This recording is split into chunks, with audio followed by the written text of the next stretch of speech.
What's up guys, welcome to Wicked Pixels. Today we're going to talk a little bit about the Marathon Server Slam. It's been an absolute blast over these last few days. I've really enjoyed it. Hopefully you've had a go and made your own mind up. Importantly, made your own opinions about the game and not just listen to the absolute rubbish that's being lobbied about online. These trash talkers, these people who are just determined to see devs fail, it really is getting a little bit out of hand. So it's good to be seeing a game that's decent and actually seeing a lot of the community rallying around the game and saying no, it's actually really good. So without further ado, let's just put the dev update onto the screen for you. I'm just going to talk through really quickly what the feedback was, with response to the feedback from the players and the community as a whole. So start with UI. That's something that I certainly picked up on as soon as I started playing the game. It's very noisy. It's quite busy. It can be a little bit difficult to get your head around, but I think the most important part of that is with so much loot in your bags, and a big part of the game is looting, and then obviously sifting through the loot and taking what you need. It's the readability of the icons in particular. It doesn't seem very intuitive as it stands. I think a few tweaks here and there will absolutely sort this out, no problem. So Bungie is saying we're continuing to gather the posts and we'll keep iterating post-launch, which we'll keep you posted on with regard to any future timelines once they're available. So there's Discord available now, so if you want to go and add to that, please do so. In terms of PC performance, they say they're reviewing reports of high CPU use, low GPU utilization, FPS ceilings between 80 and 100 and some stuttering. I personally haven't had many problems at all with the performance. In fact, I've found the game buttery smooth, really stable, very well optimized. I've not had to mess around with my settings at all. I'm currently running a Ryzen 5800 series and a GTX 3080, so I'm not running a top spec PC at quite mid-range. So yeah, I don't see any problems with this myself, but obviously if people are having problems with that, they have said that they're now looking at some support online for that as well. Now, another thing that's been mentioned is PvP frequency. Now, this is one actually that, thinking about it, I do think is correct. There's been a little bit of it's kind of hit and miss in terms of how many squads that you tend to run into. So certain parts of the maps, you might find quite quickly you bump into players, and as soon as you start scrapping, all of a sudden it becomes a hotspot. That's quite usual for these kind of games, for these extraction FPSs. But what I have found has been quite a few runs where I've gone in with a squad and we've just not encountered anyone except AI. I'm not quite sure why this is. It's perhaps that at the moment people are just sort of, trying to find the way in the game, trying to work out what the landmarks are, maybe focusing on the quest to see what they do. So maybe that's a part of it. Possibly there is an issue with how many people are actually joining the server in a level at a given time. I'm not too sure. So hopefully that's something they'll have a look into and give a little tweak to. Moving on to movement and heat generation, I do think there's a real point here. So running in Marathon, it's a case of once you start hitting that sprint bar, you do run reasonably fast, but your stamina, which is heat, runs out pretty quickly.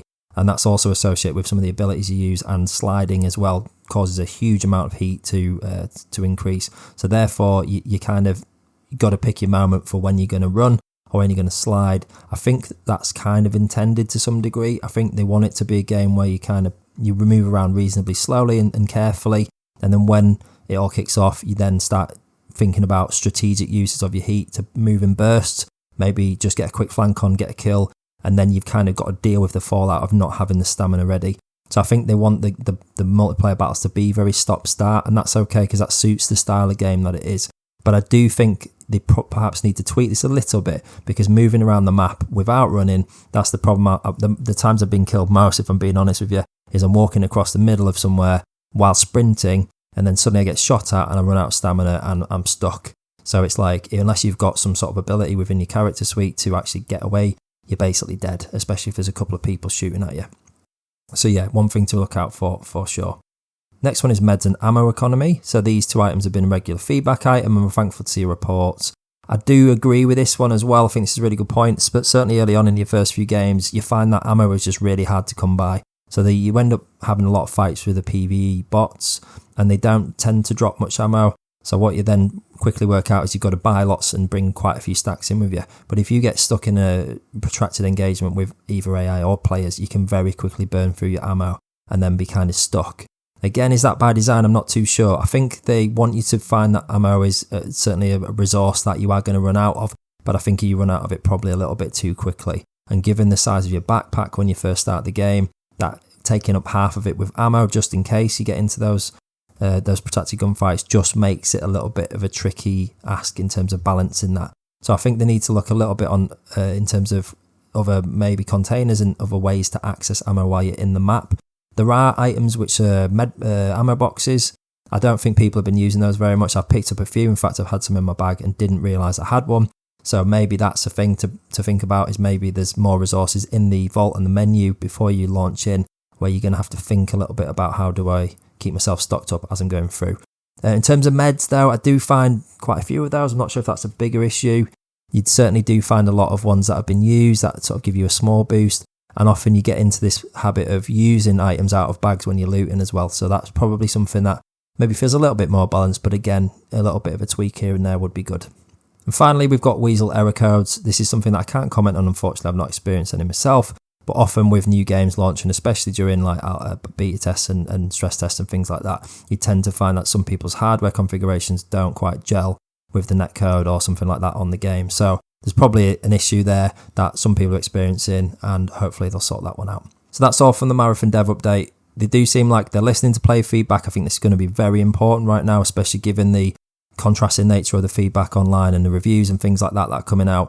I think they've just got to be on point with their community response. I think they really need to make sure that they're taking on board all the criticisms and the things that people are saying, and hopefully making those tweaks, but not bowing down to that, because this is a game that seems to know what it wants to be. And I think they very much want this to be a PvP focused game. And I think there is a very distinct hardcore element to it as well.